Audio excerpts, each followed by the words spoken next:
Hi everyone, in this video we will be learning how to create multiple folder in local desktop using Excel. So suppose I want to create folder of name Umesh and Rahul in my local desktop. I will simply write equals to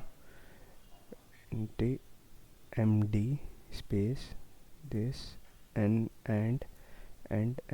name and drag it down. So it will create md Umesh and md Rahul. So I simply just copy and paste it in my notepad, and now I will save this as uh, text document local desktop.